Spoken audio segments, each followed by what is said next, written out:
Okay, well, let me start off by first apologizing for my lack of fashion sense. I thought it would be more important for me to be comfortable to just share this information that was placed in my heart. Today, I'll be discussing the secret lives of high value men.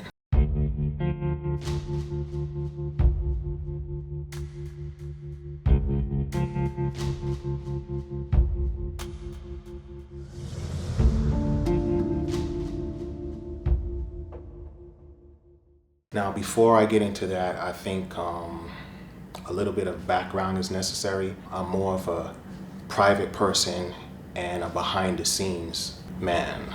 But in this particular instance, I think it's necessary to share a little bit of background information to just add a sense of credibility and why I can offer opinion, because I was surrounded in this high value community. So I know you have a huge celebrity clientele. Why do you think they come to you? First key is privacy, but equal to that is trust. Basically, I take that very seriously. So what's next for Nail Care by Clive? To provide easy access for the mobile nail spa everywhere and around the world. So I'm just excited to just be a part of it. We both are. And we've been doing it for 10 years, just word of mouth. Unbelievable. So 10 years of doing mobile services. I personally think it's brilliant. So today we're here on the Upper East Side visiting one of your clients, and I just can't wait to see you in action. I've got a lot of questions for you. Okey-doke. Shall we get started? Let's do it. Okay. And that was my entry into that world. So my point is not to expose, but provide information that gives the entire scope of the high value man. And I guess the analogy I want to present is like taking an ecstasy pill. You are taking an ecstasy pill and you know that you can get high, it brings out a freaky side to you, and you're like, okay, I sign up for this, but there is a 1% chance that you could die. So my position is just making sure that you have all the information in its entirety so that you know what you're signing up for. Say, I am willing to get high, I'm taking this and I'm willing to have the most uninhibited experience, but also I am willing to die.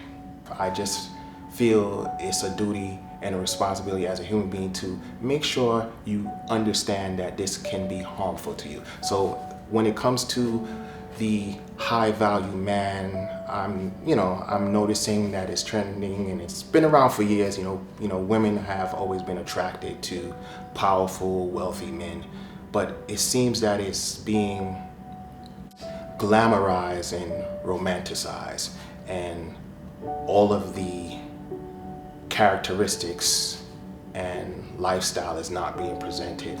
That's what's placed on my heart, just to give some more insight. There's definitely a misconception when it comes to me, and sometimes people try to associate me with being a high value man. And I just want to clear that up, that I am not a high value man. I am a God-fearing man, and I'm just sharing a lifestyle from a biblical perspective. I just recently, within the last 2 years, made one of the most difficult decisions in my life, and that was to just leave that world and also leave behind 8 figures on the table.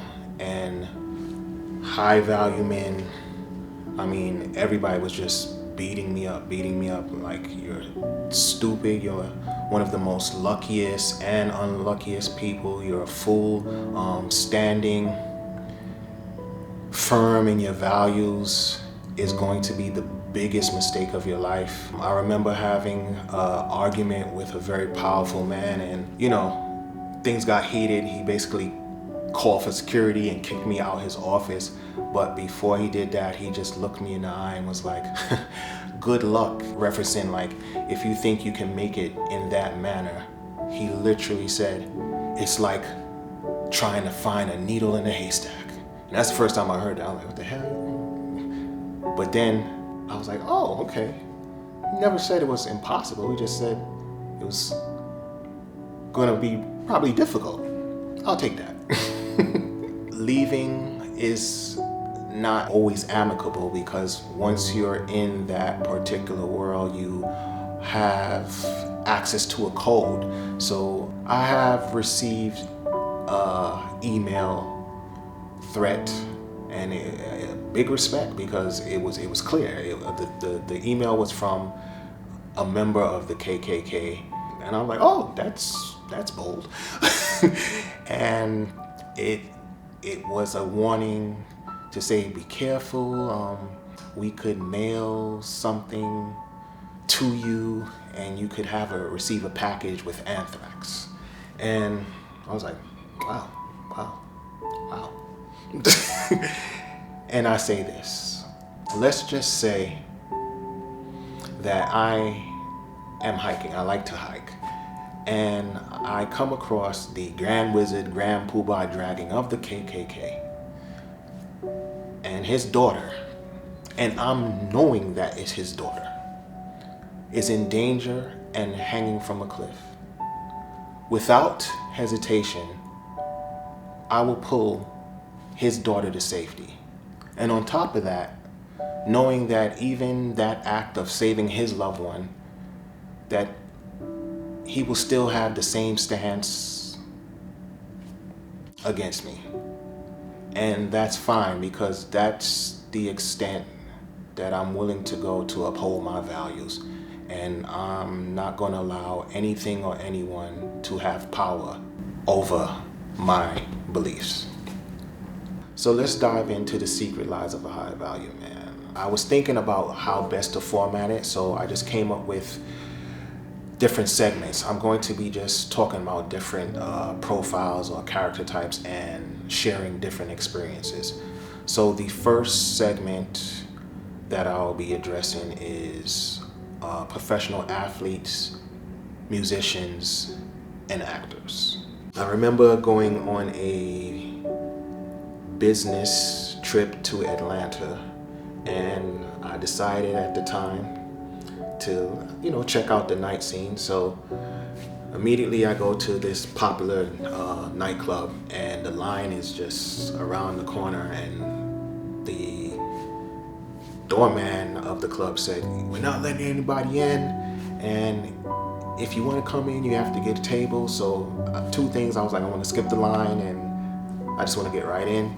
But at the time I wasn't drinking, so I'm in the VIP section, and there's another party of some young ladies enjoying their birthday, and I just gave them the champagne that I had to purchase to get in the section.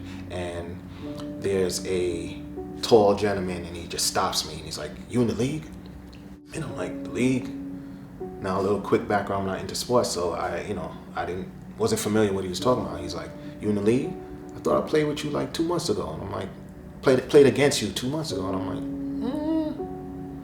nah. So I'm just like brushing it off, and I kind of walk away. The ladies in the other section just came up to me. It's like, how do you know so-and-so? And I'm like, I don't know so-and-so. And they just was like, oh, that's the person, and he plays for the NBA on this team. He's like, that's so-and-so from this team. And I'm like, okay, cool. I just have a sense that someone is staring at me, and it's the gentleman, the NBA player, and I'm like, that's unusual. Like in a nightclub, he's just staring and staring and staring and staring and staring. I'm like, okay, cool. Not, just staring, no harm. And then he comes up to me again, and he's like, he taps me. He's like, what you drinking? And I'm like, oh no, I'm good. I'm not, I'm good. And he's like, nah, you gotta enjoy yourself, it's on me. And I'm like, I'm good, And I'm like, why is he offering me a drink? But, maybe he's being cool. So then he walks off again, and I'm just like doing a little two-step, just checking out the scene. And he comes back again, and he's like, where you from? So I said, I'm from New York. And he's like, okay, cool. And then he's like, yeah, they got a lot of pretty women in here. I'm like, yeah, they got some beautiful women in here. And he's like, cause you know, you a handsome guy, and I know you be killing them, like, you know, getting a lot of girls. And I was like, oh, sorry, I'm a fully heterosexual man. So to me, I found that odd, you know, like it was strong. It was like, you're a very handsome man. You're a handsome man, and I know you get girls. So I was a little taken back, just being honest. I had an intuition, and he was making me feel a little uncomfortable. Like, it's weird, because we're not clicking, you know, there's not a good rapport between us. So I'm like, okay. I literally just left out the VIP section and went into the main dance area and just got lost. And I look up and I see him like scanning. Is he really looking to see where I went? So then I'm walking, going to the bathroom, and I just hear a voice like, hey, you leaving? No, I'm just going to the bathroom. So it's like, yeah, when you finish, come talk to me. Like, I need to tell you something, you know? And I'm like, it just feels strange, you know, a lot of attention. I get out and I'm like, okay, what's going on? He's like, oh, I thought you was leaving. Before you leave, I want your number. And at that point, I'm like, you know, And he was like looking at me. He was looking at me. He was looking at me with the eyes I have looked at women, and I'm like, nah, you know, I don't want to be presumptuous. I'm like, but I know the look because I use it myself. You know, I mean, he's like, you know, before you leave, let me get your number. And I'm like, oh, okay, I think I'm getting the hint here. You know, I'm like, oh, so, I'm a cool, calm dude. I'm like, oh, nah, man, I'm good, man. I just was straightforward. I'm like, I'm not from here, and I'm a busy man, so I don't want to waste your time. You know, even if we were to exchange numbers, I would not call you. And that's as polite as I could be. I'm like, you know, and wow, he just exploded, and like, you know who I am, and oh, don't get it misconstrued. Like, you think you somebody, and he got angry. And his, you know, he had an entourage, and they came over, and like, you know, you okay? And I'm like, okay, replay. I'm minding my business. There's a man, I don't care if he's in the NBA or not, or there's a man that is just overly invested in, I guess, getting to know me, expressing that he thinks I'm a handsome or attractive man, and now he's upset because I won't give him my number. We'll just leave it at that.